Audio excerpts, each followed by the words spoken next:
Hello everyone, this is lecture number 10 on alter number 5। Alter number 5 के अंदर हमने rule number 1 से लेकर रूल नंबर 10A तक मुकम्मल कर लिया था। आज हम डिस्कस करने जा रहे हैं रूल नंबर 11 से लेकर जब तक हम कवर कर सकें, जितना कवर कर सकें।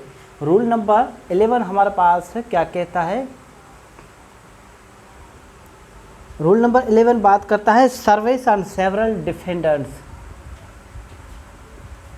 Service on several defendants. जबकि किसी भी सूट के अंदर दो या दो से ज़्यादा डिफेंडेंट्स हो या फिर एक से ज़्यादा डिफेंडेंट्स हो तो उन पर सर्विस कैसे होगी? Save as otherwise prescribed.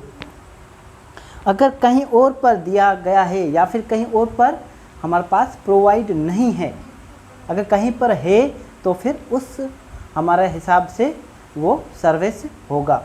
For example किसी स्पेशल लॉ के अंदर किसी हमारे पास जो अक्यूज्ड पर्सन है या फिर अदर साइड है, जैसे कि हमारे पास डिफेंडेंट्स, तो उन पर कैसे सर्विस हो तो फिर वो बिल्कुल उसके अकॉर्डिंग सर्विस हमारे पास इशू होंगी और सर्व होंगी।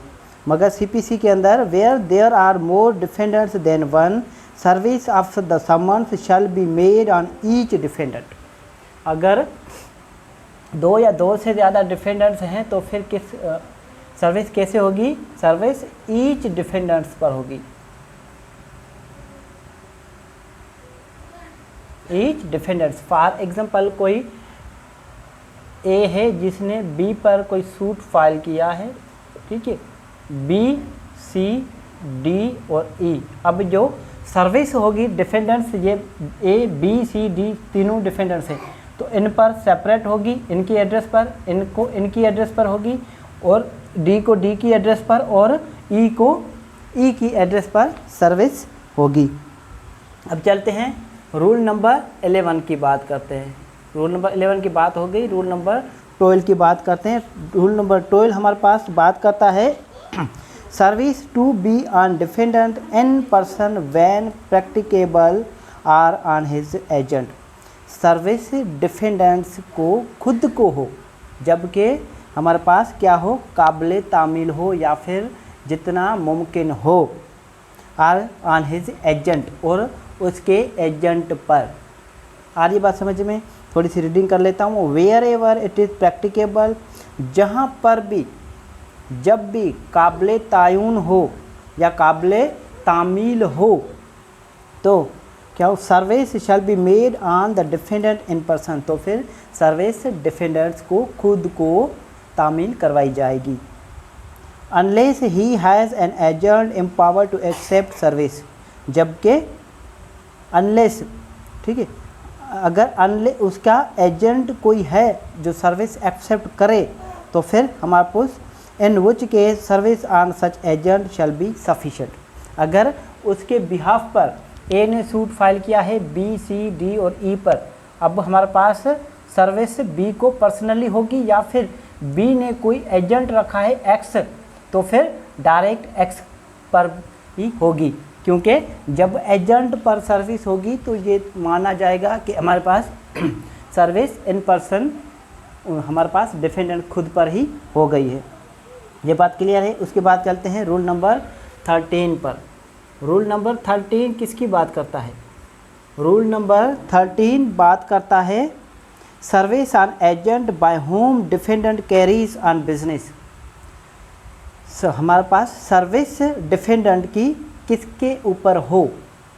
यहाँ पर अगर डिफेंडेंट्स कोर्ट की लिमिट्स में नहीं रहता, कोर्ट की जो ओरिजिनल हमारे पास लिमिट्स है, अलग से लिख लेते हैं हम। रूल नंबर 13, जहाँ पर डिफेंडेंट्स की सर्विस कहाँ पर होगी? उन पर होगी जो उसका बिजनेस कैरी ऑन करता है, कैरीज ऑन बिजनेस, ठीक है। जबकि हमारे पास डिफेंडेंट्स क्या है? कोर्ट की जुरिस्डिक्शन से बाहर है या फिर कोर्ट की लिमिट से बाहर है। आ रही बात समझ में। और इसके अंदर सब रूल 2 बात करता है कि हमारे पास शिप के अंदर जो कैप्टन होता है या फिर जो हमारे पास चार्टर होता है वो भी उसका हमारे पास हमारा क्या नाम है ऑनर का क्या समझा जाएगा, एजेंट समझाएगा। आ रही बात समझ में, यहाँ तक बात क्लियर है। उसके बाद चलते हैं रूल नंबर 14। रूल नंबर 14 हमारे पास किस चीज़ के बारे में डील करता है? रूल नंबर 14 डील्स करता है service on agent in charge in suits for immovable property, जहाँ पर डिफेंडेंट्स, थोड़ी सी इसकी बैरिंग कर लेता हूँ, where in a suit to obtain relief respecting or compensation for wrong to immovable property, service cannot be made on defendant in person and the defendant has not agent empowered to accept the service. It may be made on any agent of the defendant in charge of the property. जबकि कोई immovable property का मामला हो, ठीक है, और defendants पर service करना इम्पॉसिबल हो और उसी डिफेंडेंट्स की कोई इमूवेबल प्रॉपर्टी है और जो इमूवेबल प्रॉपर्टी है डिफेंडेंट्स की, उस डिफेंडेंट के बिहाफ पर कोई एजेंट है या जिसके पोजीशन में वो प्रॉपर्टी है, उनको क्या कर दिया जाएगा, समन सर्व्ड कर दिए जाएंगे। आ रही बात समझ में यहाँ तक? अगर रूल 14 क्लियर है तो फिर उसके बाद हम आगे चलते हैं। अब कहाँ किस पर होगी? It may be made on any agent of the defendant in charge of the property, जो डिफेंडेंट्स की प्रॉपर्टी को पोजीशन होल्ड कर रहा है, मीन्स उस प्रॉपर्टी का इंचार्ज है, उस प्रॉपर्टी की चार्ज उसके पास है। आ रही बात समझ में? उसके बाद हम रूल नंबर 15 पर जाते हैं। तब तक आप इसमें कोई सवाल हो तो देख लें।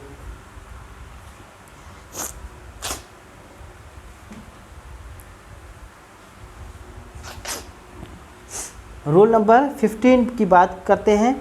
Rule number 15, where service may be on male member of the defenders family.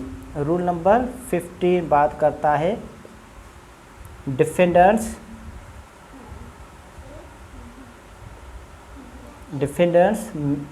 Families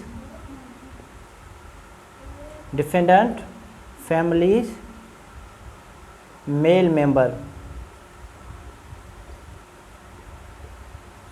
जहाँ पर डिफेंडेंट का घर हो और उस घर के अंदर, जहाँ पर डिफेंडेंट का घर हो और डिफेंडेंट से हमारे पास अवॉइड कर रहा हो सर्विस इशू करने से, या फिर हमारे पास ऑर्डिनरली अगर सर्विस उनके घर पर हो रही है और उनके घर पर जो भी मर्द होगा, मेल मेंबर होगा, एडल्ट, ठीक है, जो भी मर्द उस घर में मौजूद होगा उस मेल पर सर्विस कर दी जाएगी।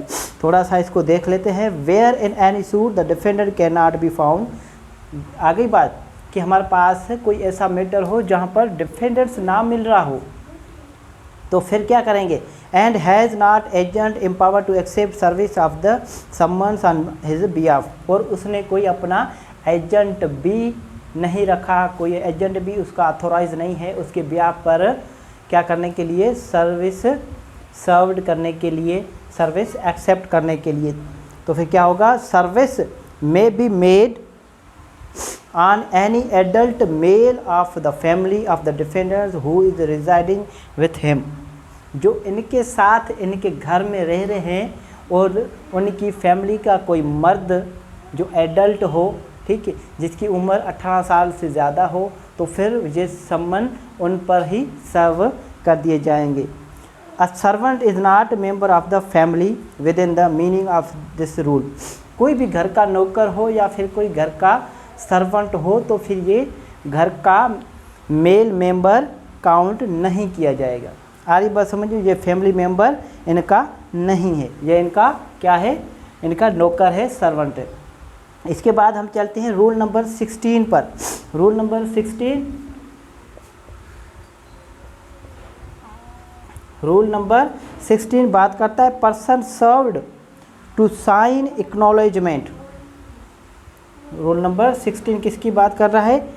एक्नॉलेजमेंट।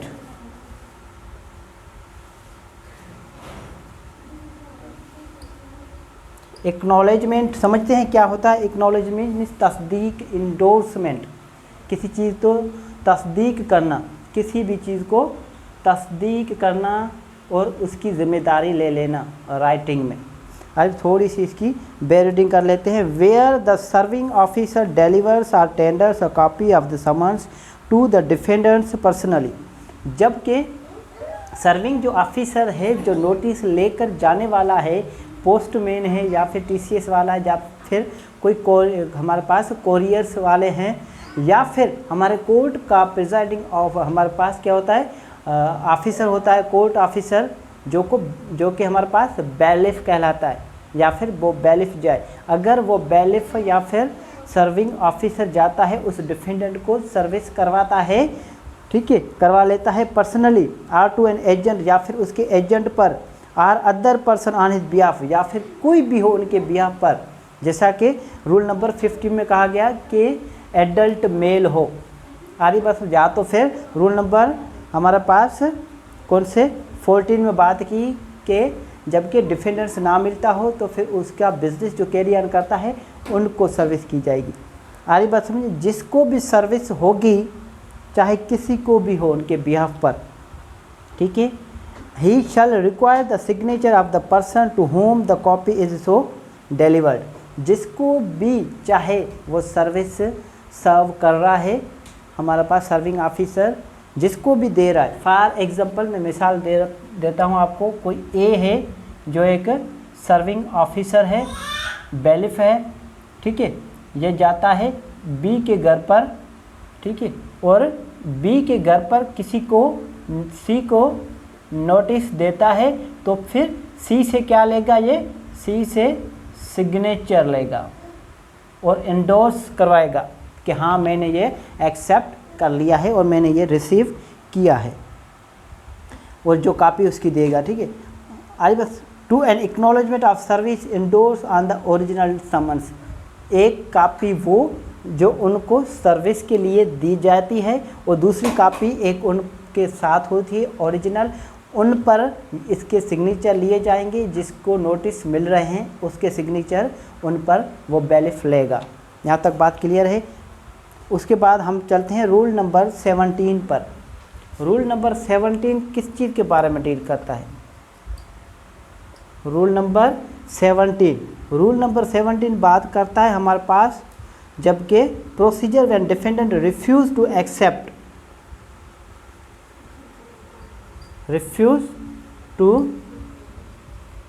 एक्सेप्ट, जबकि डिफेंडेंट्स इनकार कर ले सर्विस या फिर हमारे पास सम्मन सर्व करने के लिए, तो फिर क्या होगा? क्या प्रोसीजर होगा इनका प्रोसीजर होगा। मैं थोड़ी सी रीडिंग कर लेता हूँ। Where the defendant or his agent or such other person as aforesaid refuses to sign the acknowledgement, or where the serving officer after using all due and reasonable diligence cannot find the defendants।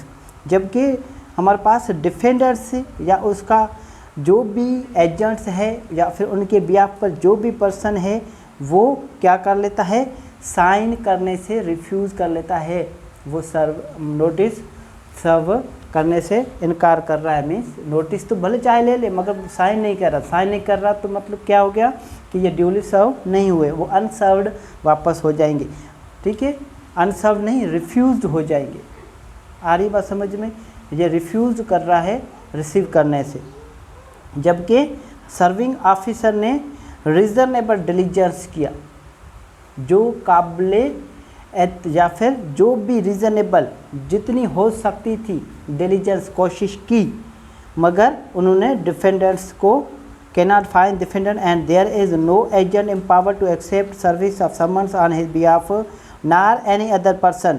जबकि ऐसा कोशिश करने के बाद भी अगर नहीं आ रही तो फिर क्या करेगा, एक सर्विंग ऑफिसर एक फ़ोटो कापी हमारे पास उसके घर के कॉन्स्पिशियस पार्ट्स जो होते हैं हमारे पास घर के मीन्स नुमाया जो हिस्सा होता है घर का। फॉर एग्जाम्पल कैसा घर का नुमाया हिस्सा मीन्स गेट हो गया, जिस गेट से वो एंटर होता है, जिस गेट से वो बाहर आता है, वहाँ पर एक से कॉपी अटैच करना, अफेक्स कर लेना, ठीक है।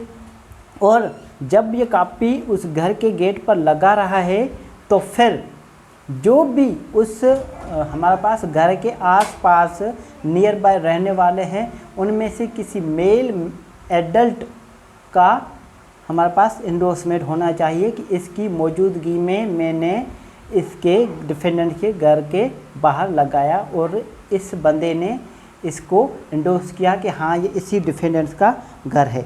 यहाँ तक बात क्लियर है? अगर यहाँ तक बात क्लियर है तो फिर आगे चलते हैं।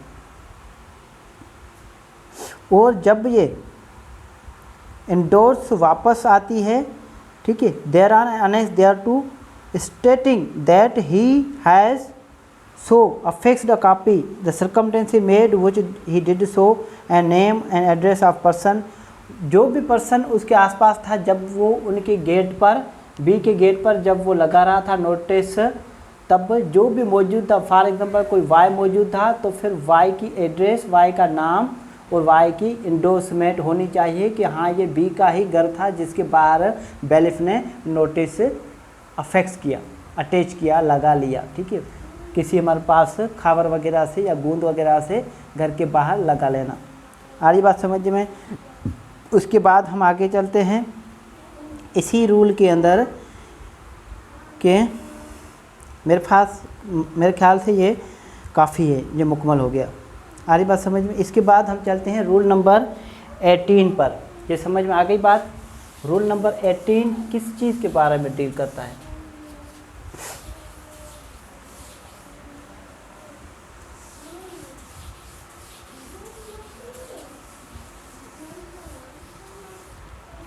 Rule number 18 endorsement of time and manner of service। Rule number 18 endorsement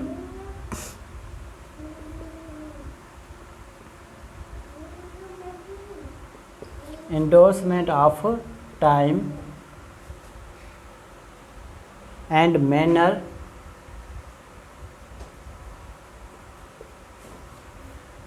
of service.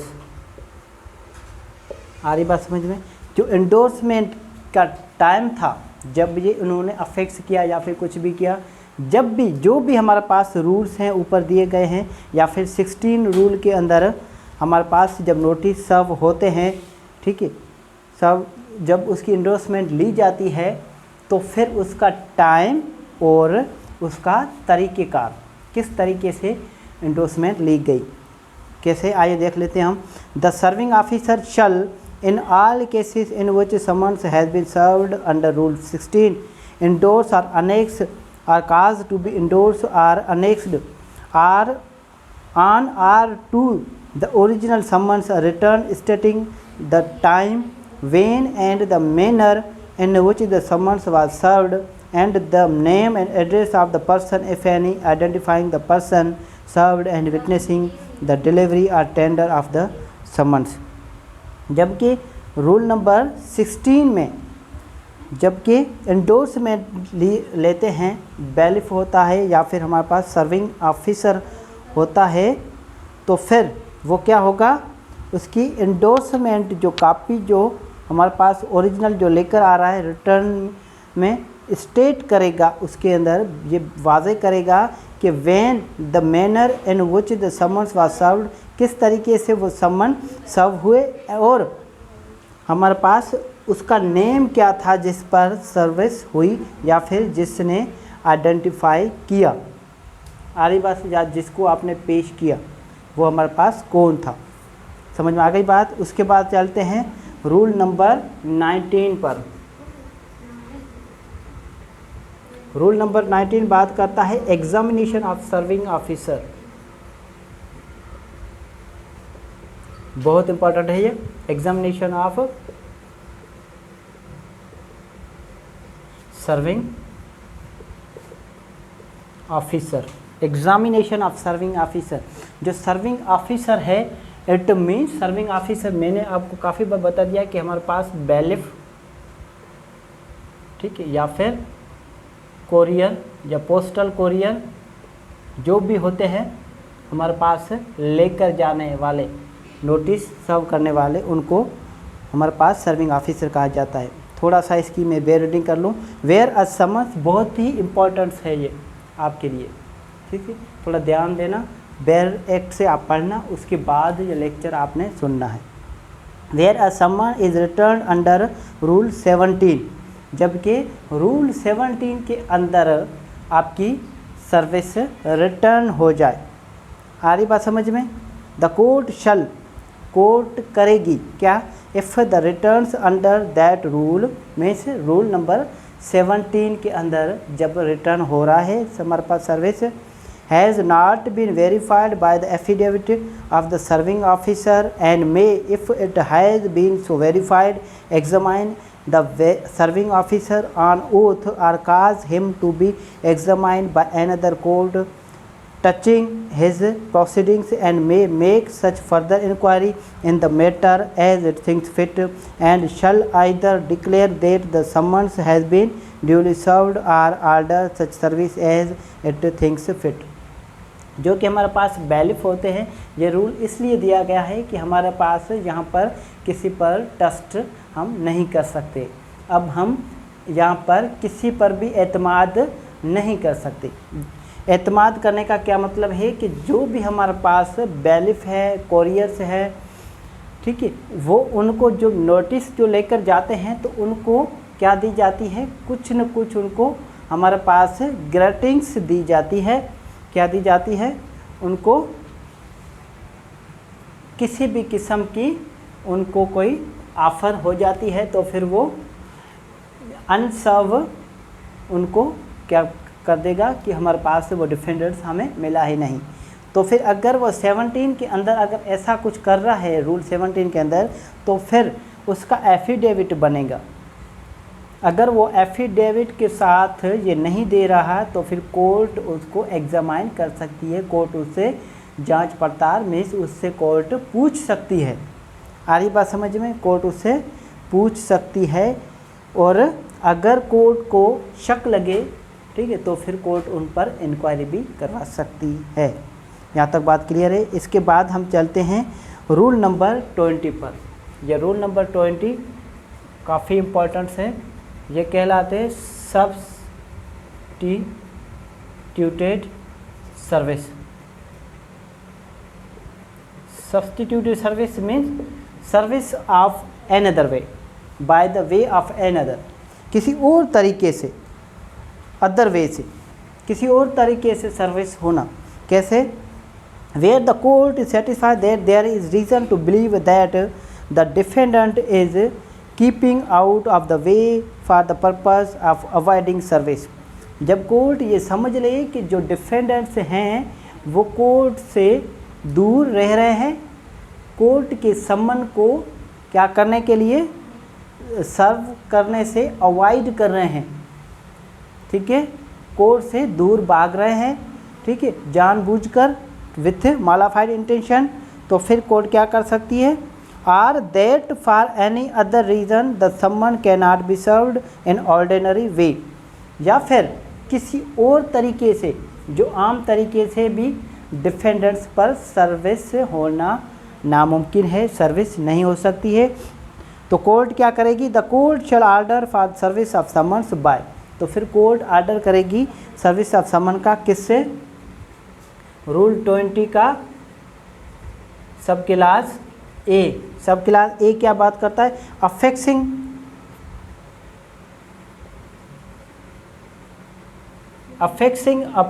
हमारे पास जो समन होते हैं वो कहाँ पर, कॉन्स्पिशियस पार्ट, घर का जो भी हमारे पास पार्ट हो, जो हमें रूल 17 में पढ़ा था, आ रही बात समझ में, वहाँ पर हमारे पास अफेक्स किया जाएगा जहाँ पर ये डिफेंडेंट रहता है या फिर डिफेंडेंट्स कोई उसका कारोबार करता है या फिर अपनी रोज़ी रोटी के लिए जहाँ पर कहीं और पर ये मजदूरी करता है। Personally worked for gain. आ रही बात समझ में। नंबर बी पर रूल 20 सब क्लास बी में क्या होगा, इलेक्ट्रॉनिक मशीन है या जो भी हमारे पास मीडियाज़ हैं उनकी बात करता है। कौन कौन से इलेक्ट्रॉनिक डिवाइस कम्युनिकेशन में include Telegram, phonogram, telex, fax, radio and television. किसी भी के अंदर, रेडियो के अंदर कोई इश्तिहार दे दे, ठीक है, टीवी के अंदर कोई इश्तिहार दे दे, पब्लिकेशन करा दे, ठीक है। उसके बाद सी के अंदर आ जाते अर्जेंट मेल सर्विस। रूल 20 सब रूल सी क्या जाता है हमारे पास, अर्जेंट मेल सर्विस। ये अर्जेंट मेल सर्विस की बात करता है। आ रही बात समझ में। कोरियर वगैरह हो गए, जैसे TCS वगैरह हो गए या फिर फैक्स वगैरह हो गए। रूल 20 सब रूल डी, रूल 20 सब रूल डी बात करता है beat of drum. Beat of drum आपने सुना है कभी? बीट ऑफ ड्रम, डोल बजाकर किसी इलाके में हमारे पास ये बात करना। आ रही बात समझिए। डोल बजाकर हमारे पास जो मुख्तियारकार होते हैं या फिर एसी वगैरह होते हैं, जो भी ऑफिसर होते हैं, हमारे पास कोर्ट किसी ऑफिसर को डिप्यूट करेगी और वो ऑफिसर जो है जब ये डिफेंडेंट्स नहीं मिल रहा कहीं पर भी, तो फिर जो शहर है, कोई टाउन है या फिर कोई विलेज गांव है, उस गांव के अंदर क्या कर दिया जाएगा, डिंडोरा पीटा जाएगा। क्या कर दिया जाएगा? डिंडोरा पीटा जाएगा। आ रही बात समझ? मीन्स डोल बजाकर कहा जाएगा कि फलाने शख्स के अगेंस्ट में ये सूट फाइल हुआ है और उनको फलानी तारीख पर आना है। ये हो गया डी। अब हमारे पास ई क्या है? रूल 20 सब रूल ई।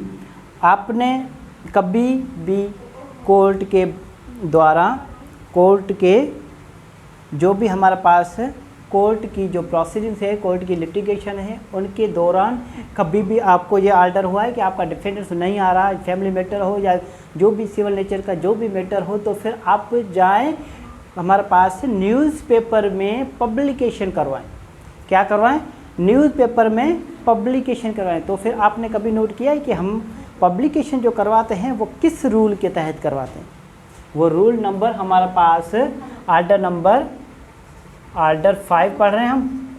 ये तो आपको याद है कि हम आर्डर 5 पढ़ रहे हैं। आर्डर 5 का रूल कौन सा पढ़ रहे हैं, अभी डिस्कस कर रहे हैं। रूल नंबर 20 और सब रूल ई। सब रूल ई के अंदर होगी हमारे पास publication in press. Publication in press means अखबार में दे देना, अखबार में इश्तिहार दे देना कोर्ट के नाम से। आ रही बात समझ में? यहाँ तक बात क्लियर है? पब्लिकेशन इन प्रेस, पब्लिकेशन देना अखबार के अंदर कि आपके अगेंस्ट में फ़लान फ़लान ये हमारे पास मुद्दा आला हैं, इनके अगेंस्ट में ये मुकदमा दायर हुआ है और इस तारीख पर उनका आना ज़रूरी है। अगर नहीं आएंगे तो इनकी गैर मौजूदगी में ये फ़ैसला सुना दिया जाएगा। यहाँ तक बात क्लियर है? उसके बाद एफ़ बात करता है रूल 20 का।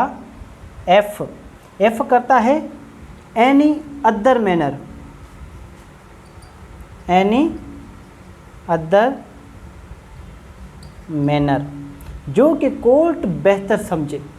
अदर मैनर में जो के ऊपर हमारा ए से लेकर ई तक जो हैं, उसके अलावा कोई और। फॉर एग्जांपल यहाँ कहीं भी नहीं आया, ये व्हाट्सएप वगैरह जो अभी हमारे पास करंट चल रहे हैं, ठीक है, व्हाट्सएप हो गया या फिर मैसेंजर हो गया या फिर कोई ईमेल वगैरह हो गई, अरे बस, या फिर कॉल करके कह देना, ये फिर सब एफ़ में आ जाएंगे, सब रूल एफ़ में। अब दूसरी और बात है हमारे पास, इसका रूल नंबर 20 का एक प्रावियो है। आ रही बात समझ में? रूल नंबर 20 का एक प्रावियो है। प्रावियो क्या कहता है?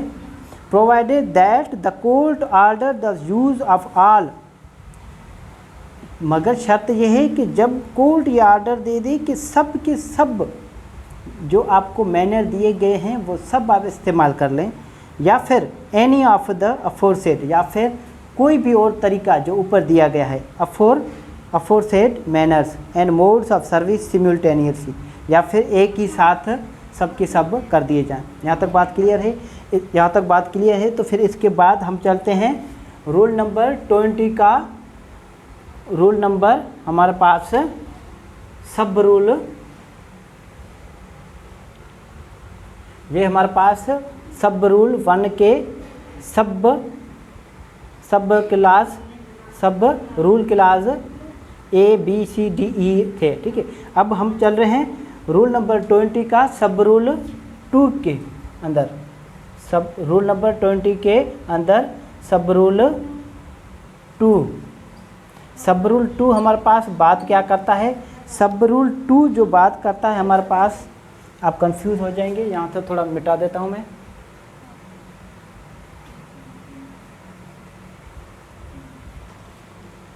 रूल नंबर जो हमारे पास 20 है उसका सब रूल 2 हम डिस्कस करते हैं। इफेक्ट ऑफ सब्स्टिट्यूटेड सर्विस, इसका असर क्या होगा? इफेक्ट, इसकी वैलिडिटी क्या होगी? Having legal validity. इफेक्ट क्या होगा? Having any legal validity. अगर ऐसा हमने कर दिया जाए, अगर हमने रूल 20 के सब रूल 1 के जो ABCDEF तक हैं इसके तहत इसके मैनर को हमने अप्लाई किया और किसी भी मैनर के तहत कोई पब्लिकेशन वगैरह होती है तो फिर इसका इफ़ेक्ट क्या होगा?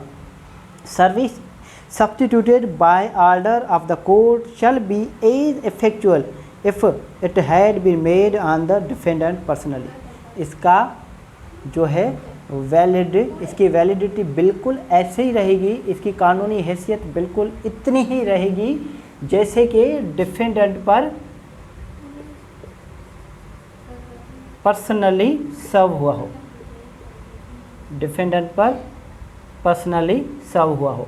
ये हमारे पास क्या रखेगी? इसकी लीगल वैलिडिटी होगी। आ रही बात समझ में? यहाँ तक बात क्लियर है। इसके बाद हम चलते हैं रूल नंबर 20 सब रूल 3 के अंदर। रूल नंबर 20 सब रूल 3। अब सब रूल 3 क्या बात करता है? सब रूल 3 बात करता है वेयर सर्विस सब्स्टिट्यूटेड, जबकि सर्विस सब्स्टिट्यूटेड कर दी गई। ठीक है, time for appearance to be fixed, time तो उसके अंदर फिक्स कर दिया जाएगा। ये रूल एक एक्स्ट्रा दिया गया है, मगर ये भी थोड़ी कॉमन सेंस की बात है। ये जबकि सर्विस जहाँ पर भी पब्लिकेशन वगैरह होती है या सब्स्टिट्यूटेड सर्विस होती है तो फिर उसके अंदर टाइम दिया जाता है। ये एक रूल एक्स्ट्रा दिया गया है इसके अंदर सब रूल 3, मगर फिर भी इसको स्टडी कर लेते हैं। Where service is substituted by order of the court, जबकि सर्विस सब्स्टिट्यूट कर दी जाती है कोर्ट के ऑर्डर के तहत, कोर्ट के हुक्म के तहत, कोर्ट के हुक्मनामे के तहत। The court shell fix such time for appearance of the defendant, और कोर्ट जो डिफेंडेंट्स हैं उनकी पेशी के लिए, उनकी हाज़िरी के लिए कोई टाइम, कोई वक्त मुकर्रर कर सकती है। आरी बात समझ में? एज द केस में रिक्वायर, जैसा कि एक केस के जो ज़रूरत होती है, हर केस के अपने सर्कमस्टेंसेस होते हैं, उस केस को देखकर ही टाइम फिक्स किया जाएगा। ठीक है, which shall not ordinarily exceed 15 days. आरी बात समझिए, which shall not ordinarily exceed 15 days, जो कि 15 दिन से ज़्यादा नहीं होनी चाहिए जिसकी डेट। फॉर एग्जांपल कोई हमारे पास पब्लिकेशन हुई है डेट 1 डेट पर, तो उसकी अपीयरेंस ज़्यादा से ज़्यादा 15 डेट तक होगी। ठीक है, 15 डेट से ज़्यादा इसको डेट नहीं दी जाएगी। यहाँ तक बात क्लियर है? अगर यहाँ तक बात क्लियर है तो फिर इसके बाद हम आगे डिस्कस करेंगे। ये जो भी हमने आज डिस्कस किया ये आर्डर नंबर 5 था। इसके रूल नंबर कहाँ से डिस्कस किया हमने? आर्डर नंबर 20 के रूल नंबर 11 to 20। यहाँ तक क्लियर हो गया? अगर यहाँ तक किसी भी किस्म का कोई भी आपको कोई कन्फ्यूजन हो या फिर कोई सवाल हो तो फिर आप मुझसे कमेंट्स करके आप मुझसे पूछ सकते हैं, ठीक है। और अपना ख्याल रखिएगा, मुझे भी अपने दुआओं में याद रखिएगा। मैं आपके लिए काफ़ी सारी जो भी मैं लेक्चर बनाता हूँ तो उसके लिए पहले काफ़ी सारी स्टडी ज़रूरत होती है। स्टडी के बाद ही मैं आपके पास काफ़ी सारी स्टडी के बाद ही काफ़ी सारे बुक्स को फॉलो करके ही मैं आपके लिए एक छोटा सा लेक्चर लेकर आता हूँ। आपको इनसे फ़ायदा लेना चाहिए। मुझे अपनी दुआओं में याद रखिएगा। आप भी जहाँ भी हो खुश हो। Thank you so much.